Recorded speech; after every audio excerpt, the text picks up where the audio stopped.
Hello, my dear friends. How are you doing? Hope you are having an amazing day and not having to deal with drama. Ready for new stories I have for you today? Let's go to the first one.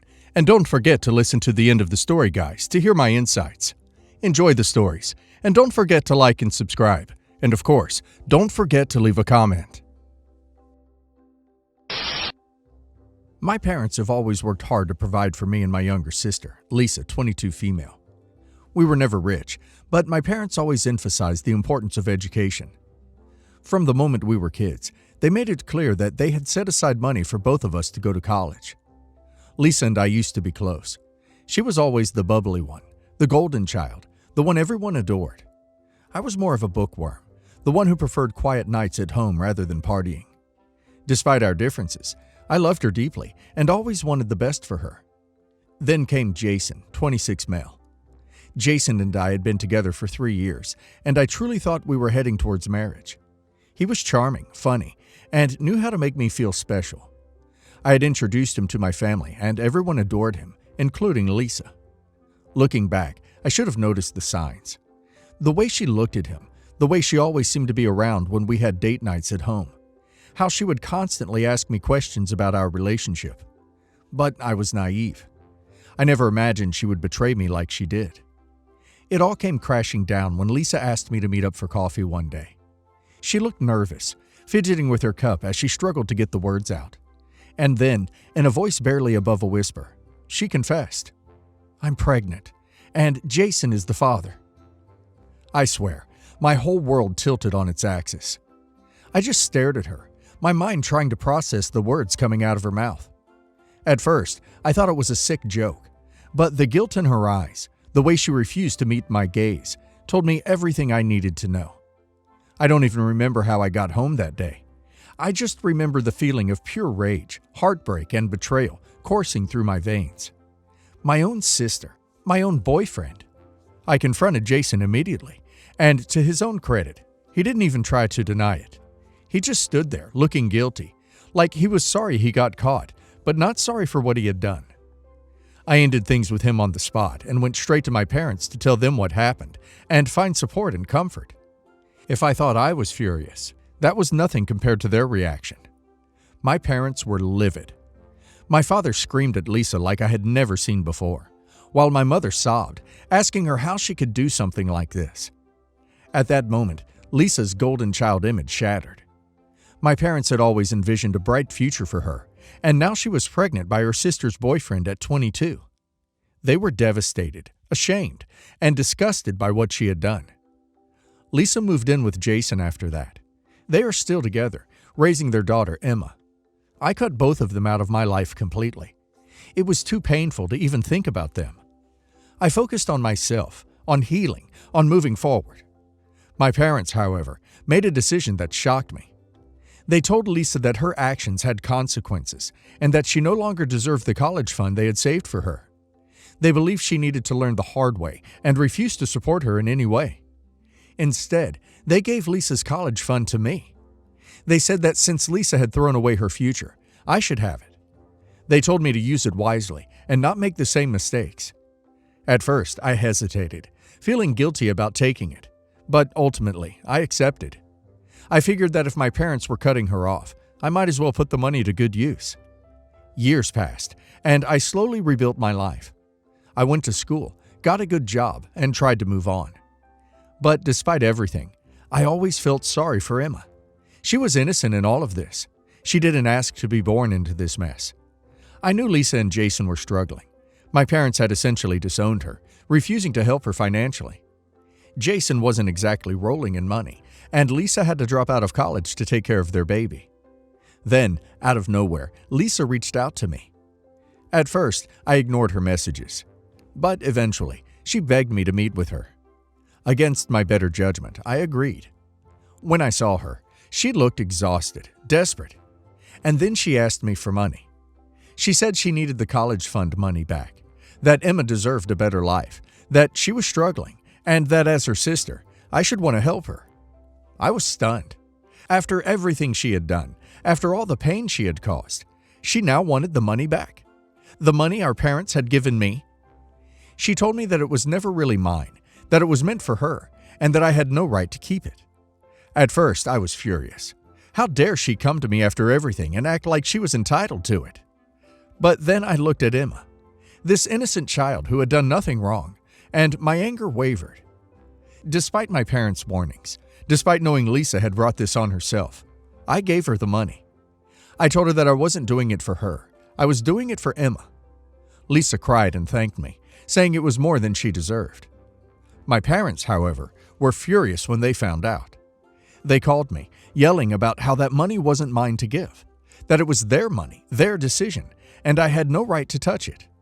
They said Lisa made her bed and should lie in it, that I had overstepped and betrayed them by helping her when she didn't deserve it. I tried to explain that I wasn't doing it for Lisa, I was doing it for Emma, but they wouldn't hear it. They told me I was no longer welcome in their home and that I had disrespected them beyond repair. Now, Lisa's demanding more money. She says Emma deserves it, that I should want to help my niece. She even had the audacity to say, "You're her aunt. It's your responsibility to make sure she has a good life." That sent me over the edge. I told her that I had already done more than I should have, and that if she wanted more, she needed to figure it out on her own.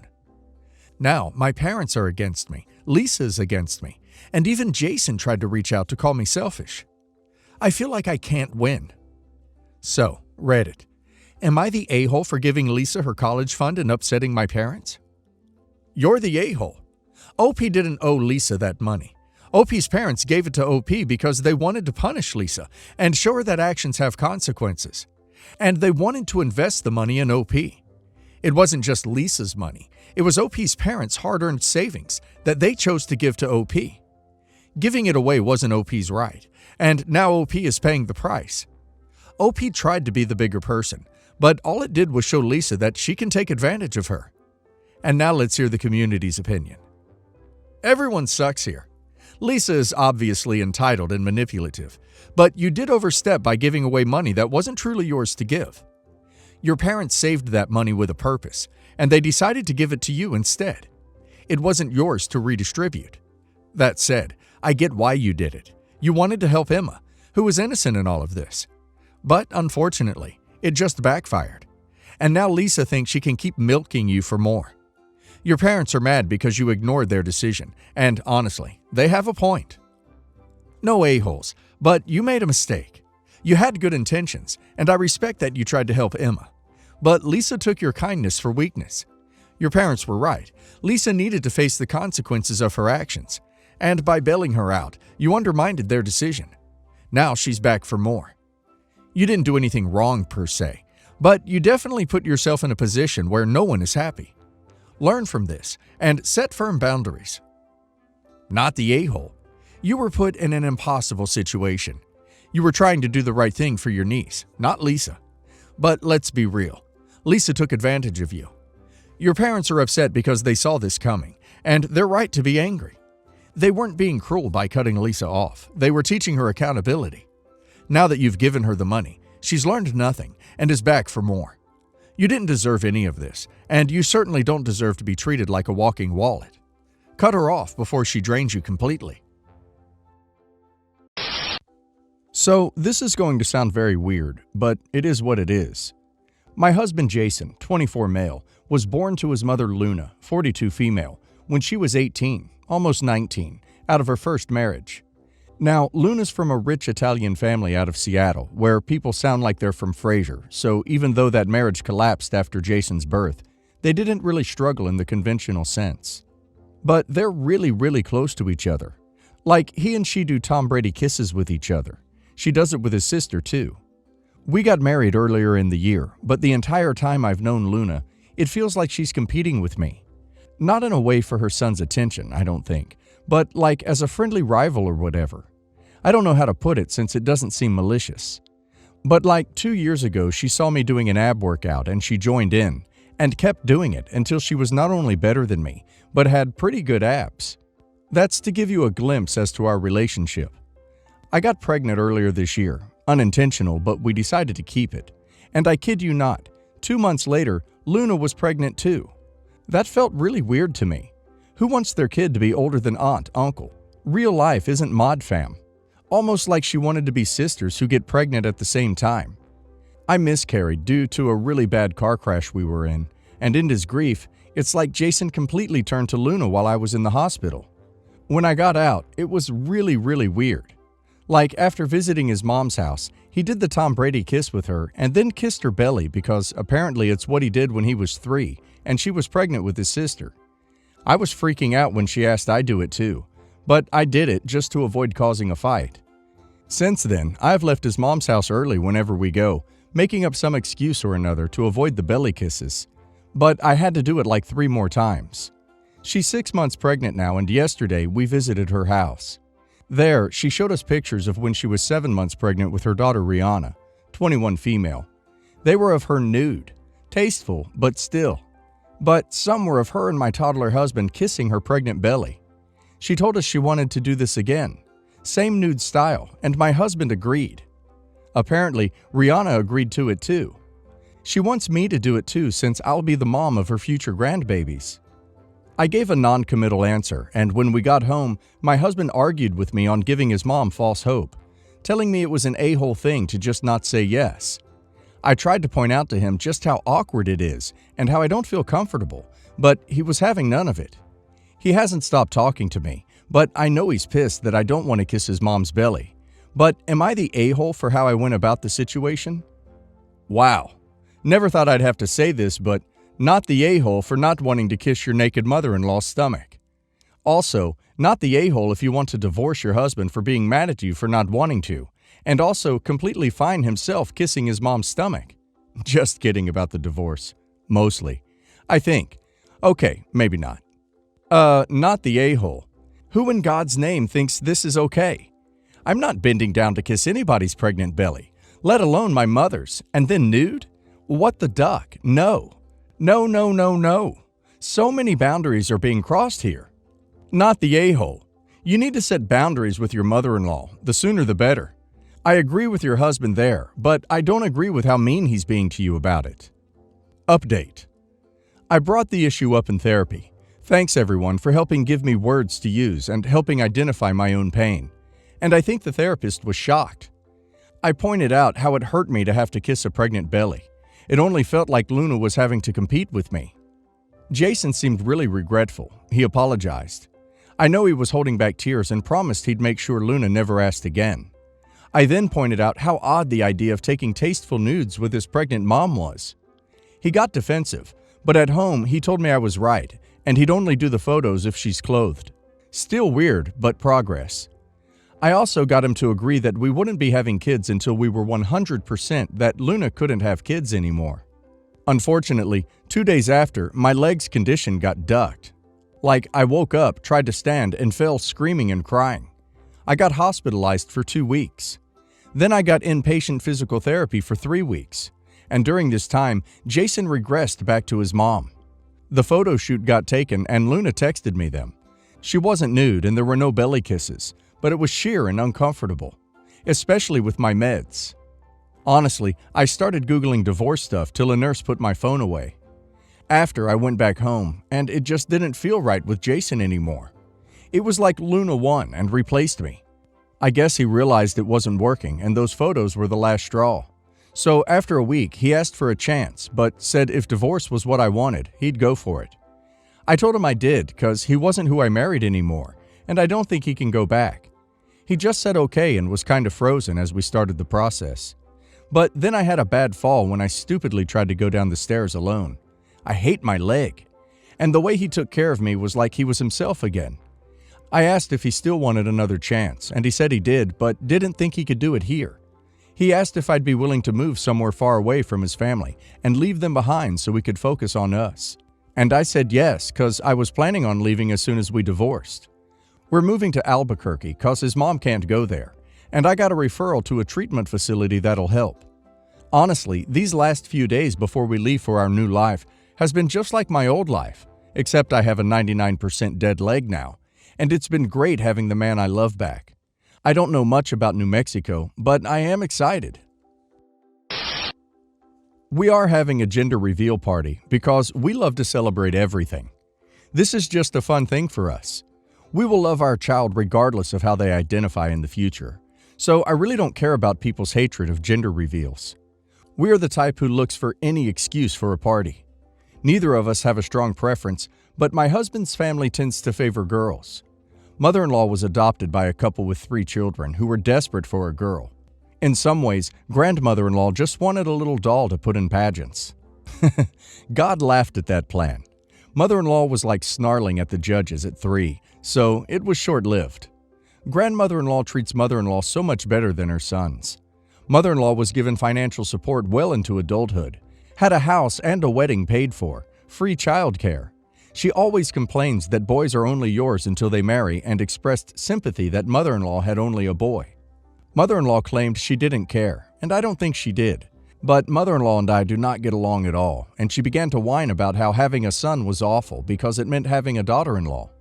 Mother-in-law then met her husband, who was a Disney dad every other weekend to a spoiled, unbearable teen girl, but just laughed it off and said he couldn't discipline his little princess, but would be strict if it was a son. Mother-in-law ended up having an unexpected pregnancy and was very torn about it. She cried a lot in the beginning, but then she found out it was a girl and was suddenly happy. She made jokes about how she did not want another daughter-in-law.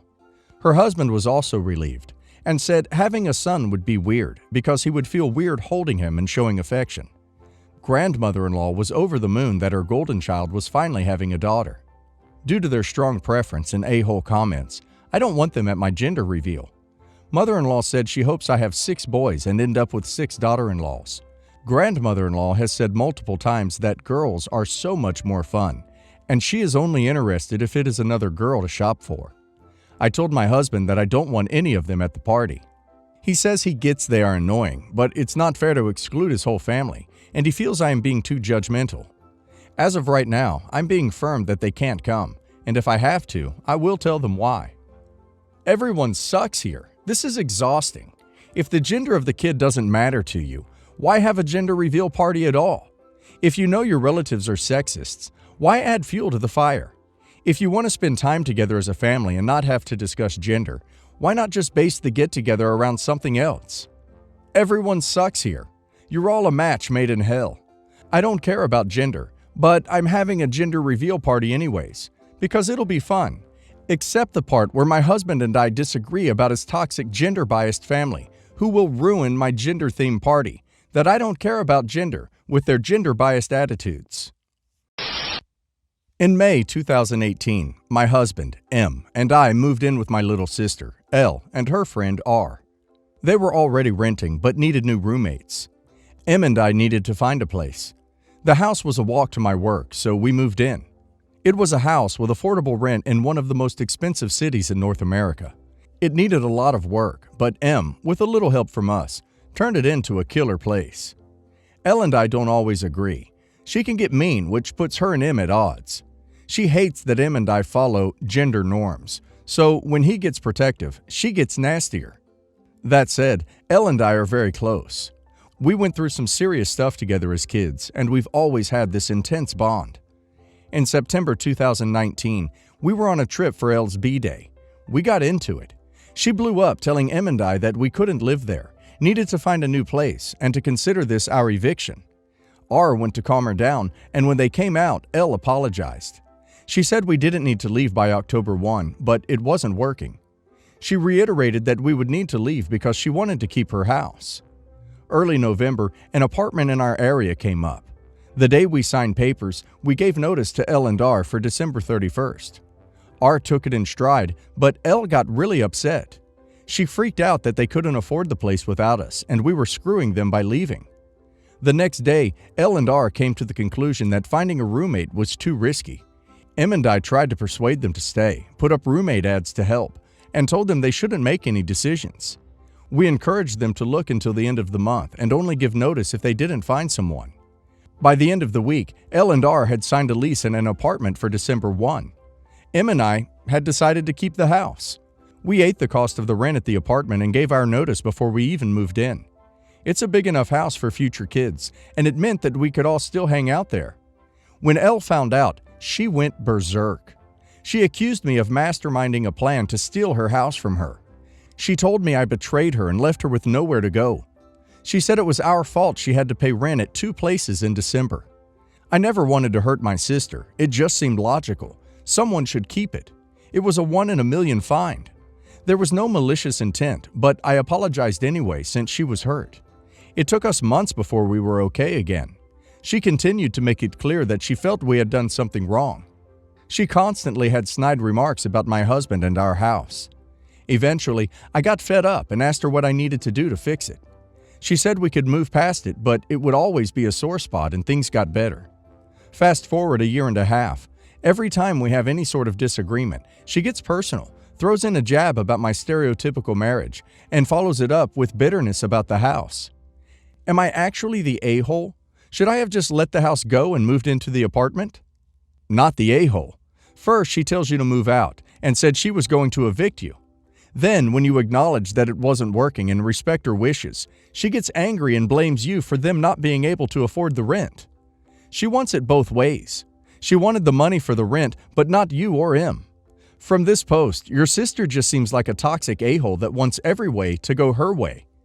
Then, when she goes to a place you can afford and you pick the better option, she once again gets annoyed at you because you can afford it and she can't. I, male 58, have a son Gerard, 33, and a daughter Jackie, 35. About 3 years ago, Gerard's marriage to his then wife, Alice, 32, failed because he had an affair. It was a troubled marriage on both sides.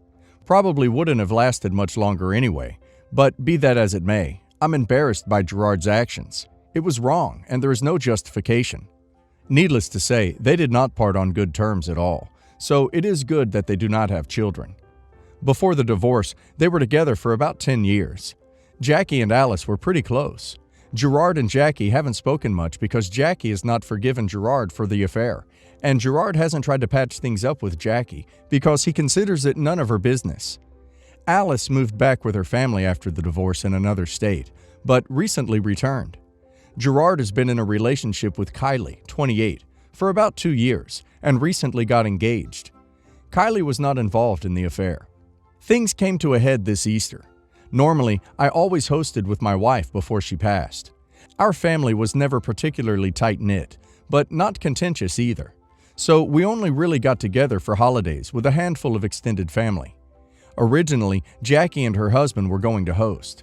However, she told me that she invited Alice and her new man to come. I asked her why she would do that. She said it is because Alice was like a sister to her for years, and she has nowhere else to go. I asked her about Gerard, and she said that he can come if he wants, but she'd rather have Alice there than him. It got back to Gerard. He and Jackie talked about it, and he declined the invitation to do something with Kylie. I called Jackie and told her that I was very disappointed with her decision. What Gerard did was wrong, but the marriage is over and it is time to move on. Jackie then said that Alice was her family and that her decision was final. I told her if that's how she feels, I can't tell her otherwise. I liked Alice too. If she values Alice over Gerard, she's a big girl and can make that decision. But I choose my son. I then told her that I originally wasn't going to host anything for Easter because I thought she'd host a family dinner where all the family could comfortably attend. But she's not, so I'll host one and invite Gerard and the extended family. I told her that she's of course welcome. So Gerard and Kylie quickly accepted the invitation, as did the extended family who canceled on Jackie. She then blew up on me since I was siding with Gerard over Alice, even though he cheated. I told her that Gerard is not a child for me to discipline anymore, and I can't get involved in his relationships, especially one that ended 3 years ago. Also, father doesn't abandon his children, even if they screw up badly, which she should also be grateful for due to her own reasons, which I will not publicly disclose. Not cheating. Assuming I understand this right, 100% not the a-hole. You and your wife used to host. Your daughter volunteered to host it with her husband this year, taking over from you. But then invited Alice and said while Gerard could come, she'd rather he wouldn't. So, as she was not really carrying forward the tradition, as she was effectively excluding her brother, your son, you decided to host after all. Edit. 2 things came up which I should have noted. First, we are Russian, American, Orthodox. Our Easter is really our big family holiday and closer to what people think of as Christmas. Also, something that keeps coming up is that I'm asked about is favoritism. Ironically, I put this together in an attempt to avoid favoritism. Jackie's event was something that nobody could expect Gerard to come to, and Jackie knew he'd never come if Alice was there. So if I went to Jackie's, I'd be showing favoritism to Jackie by going to an Easter which he wasn't really welcome. Gerard made some grumblings about putting together an Easter at his house and not inviting Jackie. I told him I would not go to an Easter where Jackie isn't welcome. So me putting together an Easter at my house where everybody was invited was the best I could think of to avoid favoritism.